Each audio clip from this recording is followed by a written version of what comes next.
check this out. So look at it. It has lock Nobody off on. can get out. Nobody can start it. But if you leave it on off, yeah, turn the engine off, but somebody can come in and go. You don't need the key to start the car. Don't need. Grandpa's 1955 Chevy Bel Air. This is my grandpa, my Uncle Mike. Yes, let's take a look at it. So, so you're telling us something about the previous owner of it. Now the hood does not open from the outside. From the inside, it opens from the outside. Come in closer. The engine is original. It's a 350 4-barrel carburetor, Holly, and there's no air conditioner in this. It used to be just the flow of the air that went through the vents was with the way this kept cool down. Does that have a header on? Is that a header on there? On the exhaust? In the exhaust, yes. Yeah, come over here, Mariah. This exhaust. Mariah's our camera person. Check out. Give a good look in there. There's a lot of room in there. This is the V8. And is it you said it's the original engine? The original engine. Wow. Did they ever rebuild it or anything? No, I don't think it rebuilt. It's got more than 100 and some thousand miles, and this is your plate right there. This is the plate of the information of all the car itself. Is this the original color? Yes, this is the original color. This is the color that they came out in 1955. This one has. You step back over here, Mariah. Look at this. And then look at this one. A lot of the 55s, they didn't have this piece of chrome here, did they? This is different. That's pretty thick. So this was like a fancy model. This is a fancy model because it has a different thing on the bumper. You look at the bumper. Come here, look at this, Mariah. This is interesting. Look at how the bumper has this different kind of molding on it. See how it does this? It's completely different than some of the other 55s. The other molding right here. Look at this one. That big different molding there. See, this is a different one. See, the other ones only came with a bumper on the front. Yeah, this is without the flat molding. bumper, right? Yeah, I noticed that as soon as I saw it. Of course, the Baby Moons. That was the name. Baby Moons is this. It's a rib. This is called a Baby Moon. It's a chrome rim with a Baby Moon. And then over here, you go inside. It's a 4-door. And it's got your breaker. That used to be the air conditioner. That was one of your to air cool your car when you're traveling. Yeah, if you open it up like this much, even. And the more you open it that way, the more the wind right in on you. Right. I like the little twisty handles. I had an old Ford and it had a little latch that just popped up and down. Yes. But I like that little twirly thing. That was a fancy feature too. Then, if you look inside, go ahead and show them that one. Yeah, look at that. Carlos, show them the... Back up a little. Let me see that. Let me show you. Look at this. Back up just a little. This is the thing that I thought was interesting. Look at that chrome piece in the middle. As much as I've seen cars in my existence, I never knew what that was. And actually, I never even saw that. So I didn't know what that was for the first time. Carlos, show what that thing is. This is the tissue for when your girl's not having a good night. You just pull this out. Wait, what did you do to make her not have a good night? Well, I don't know. She could be having emotional. I know. Yes, I know you. I know you took her to your girlfriend to the prom in this. Yeah. So was that a feature for the car? Or was that an add-on? Did you get that? It was a feature. Wow, because you look how perfect it fits in. That's just crazy. Yeah, I mean, you can even see the Chevy logo everywhere. The car. Oh yeah, look, you can see this. Yeah. You see this one had special features on it. So who's the creator of who's the owner of the future? That used to be Roberto Grego. He was the owner of this car before I bought it from him.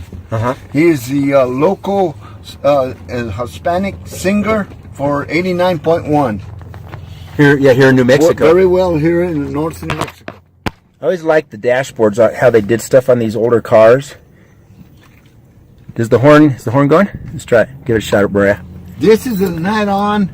This is a cassette, is an add-on because at that time in 1955 it was on the AM and FM radio. They actually had FM. I know they had AM. This is an add-on to it. Yeah, we had a '58 Ford. It just had the AM radio. That's all they had at that time, and that was when the radio station was KOMA. Here now, yeah. Oklahoma. Oh, in Oklahoma. And this one's nice because look at all the chrome they put in here. This is factory chrome. Oh yes. Did he tell you anything about the interior? I know about the interior. With this car, the factory made sure that it was the original interior of the car. Let's say the guy, the original owner, he made sure it was factory. He made sure it was factory rated. Oh, factory correction. Factory correction, yeah. Has carpet on it. He put holes here. They have the holes here because since this car didn't have air condition, this would keep the car cooler because of the holes. Yeah, on the headliner. We had an old 58 Ford and it had the same kind of headliner. I never knew that was the reason for all the holes though, because we were kids at the time. Especially during the summer when it gets really hot and you go to places like Arizona or something, you definitely want to have these holes, especially if there's no air conditioning. Let's take a view from if you're sitting back here. It's pretty cool, doesn't it?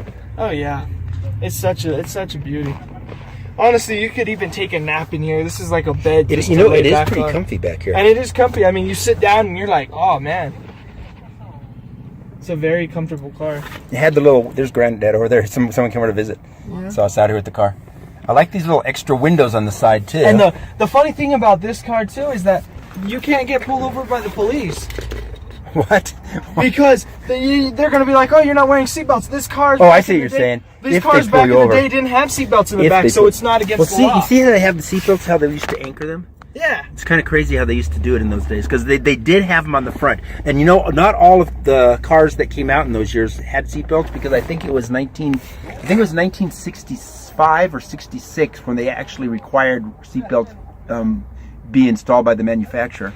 Yeah, but if the cop is to stop you, hey, why aren't your seatbelts in the back? It's because this model of the car is licensed under everything. But it's just this model didn't have seatbelts. You could put them in though, because if there was a wreck, people are gonna go flying. Yeah, that's true. Let's take a look in the trunk. All right. Here's Granddad back. Look at, also this one had the gas tank on the side. They didn't. What did we say? They put the gas tank behind the taillight on those 56s, didn't they? It did. It used to have it right here where you just flip it. Yeah, that was cool because nobody knew where the gas tank was. This one, if you notice that most of the spares now, they're all laying down. This one was standing up. It does make for a lot more room. That's actually a pretty good design. Room. Yeah, and you can stash the tools over there. Yeah. And then I'm going to back up. Look at all the space in there. Oh yeah. Man, you could. In these cars, you could fit someone back there. Really. You could set up a campsite. How to change a tire. Oh wow. See, and that's kind of cool because it's original factory. A lot of that stuff got lost with time. Yeah. And another thing I liked about it too is there's speakers in the back. That's so neat. Is that really speakers, or is that just sitting there? Oh no, that's just there it is sitting there. Oh yeah, no, they go right there. Yeah, I see they are back I'm with here. you. They go back there. I'm with you. Yeah, see the stuff that people took for granted in the old cars. If they're not doing it on the new ones, it kind of surprises you. Were these unibody cars? Or are they on? They're on a chassis, aren't they? They're on a chassis, aren't they? All the wiring is always on the top, where they could be able to work on them. See how old this thing is? Look at that. Yeah. So how long have you had it? I've had it for about, pretty close to a year. Because I remember I'd come visit. I saw the other cars, but I never did see this one. And so when Carlos posted it on Facebook that he was using it for his prom night, it was kind of like, where'd that car? Actually, if you look at his Facebook, like 10 comments. Yeah. Where'd that car come from? Whose car is that? Yeah, because my parents, they took a picture and then they said first prom, and I'm in the car, and everybody's like, whose car is that? Do you still have the original rims and hubcaps for it? Yeah. Yes, you still have the originals. Yeah. Because I know they came different. They came different. That they got here is this Fisher. Oh, the Fisher body. I remember that. That's right. That's pretty cool. Very nice car. It tells you where it came from. Who started it? All right, I think we're good. Okay, so there's the 55. I'm going to spin around it. Have all big walk around. We're not going to take a ride. It does run really, really well, though. Very cool old car.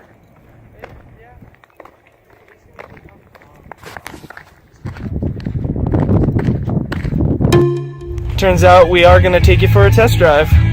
Where should I go? Just down there and come back? Go in town. Anything I should know before I go? It's got everything. If it put up with the that prom night, it can do us. I had a 61 Ford.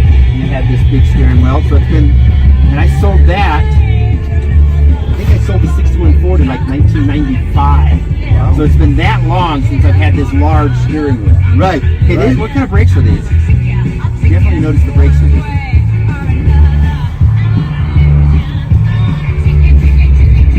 We'll stay right here.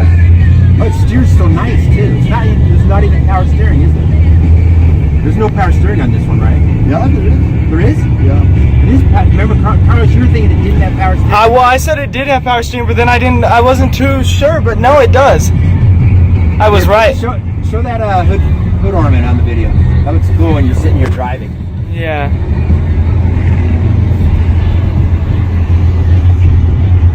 Okay, this makes you feel really happy to be driving a car, doesn't it? Oh yeah, because everybody slows down to look at the car, and they all just wanna. They want to just enjoy the moment. Exactly. Come up here around the curve and turn around. The old hotel. Let's go around the curve so we have visibility here. It drives real nice. You can tell this thing is. Have you taken it on any kind of trips or anything? Or see, where's a good spot? He went to the Santuario to get it blessed. How far is that? That's about 189 or 100 miles from here. What kind of mileage is it giving? Yeah, every time he gets a new car, we go and bless it at the Santuario. That's actually a really good idea. Yeah. What kind of mileage is this car giving for gas mileage? Gas mileage, I think it only gets about maybe 20. That's on the road. So that's pretty good. Yeah. Because it's a 4-barrel carburetor.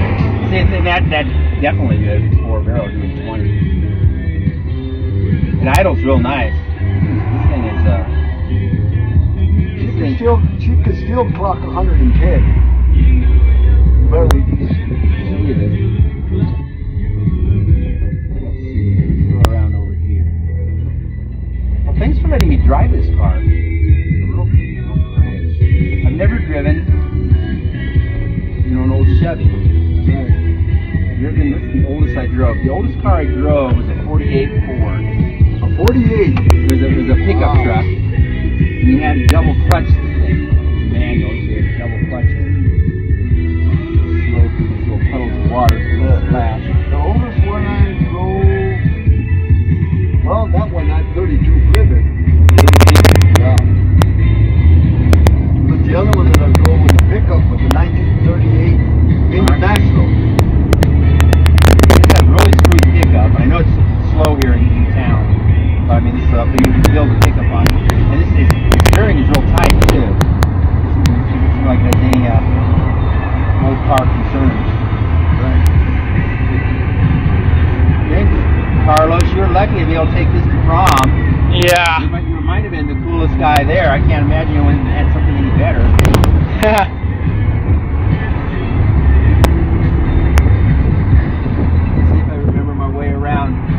Cuba with the main road here. That's what's so good about it, the big open windows. You can just look to the back. You know, you don't need an air conditioner. You're right. I haven't opened this, but open this up and you'll see the difference. Just push it in and then roll the window down. You have to do the handle, that's right. Yeah, roll the window. There we go, boys. Oh yeah, yours is doing it already. That feels good. Yeah, keep on going. Let's go back. The one thing that I noticed that's different is the braking. Yeah. It's like way different from what we have on our newer cars. See, I drove over here in my '85 Cadillac Bustleback Seville. Oh, I saw that. That was a nice. Yeah, that one I just got a new Jasper engine put. It's the same engine, but Jasper rebuilt the engine. Oh, I see. Oh no, check this out. So look at it. It has lock. Nobody can get out. Nobody can start it. But if you leave it on off, yeah, I turn the engine off, but somebody could come in and go. You don't need the key to start the car. Don't need to start it. And and even if you weren't worried about someone stealing it, a kid could come in here and start playing around. The next thing you know, yeah, there it is. You can go right off. Yeah, that was cool. We really appreciate the you can't tour of the turn car. it off without the key. Oh, I see what you mean. Can turn it off, but you can't lock it. Let me show that key too. Is that an original factory key? That's a regular key. That's crazy looking, isn't And it? here's the other one for the back door. Okay, that's just crazy how they had a different pattern for the key. Yeah. Okay, that was really nice. We really appreciate getting to drive it too. That was a treat. Let's see. My other cars were rolls. it.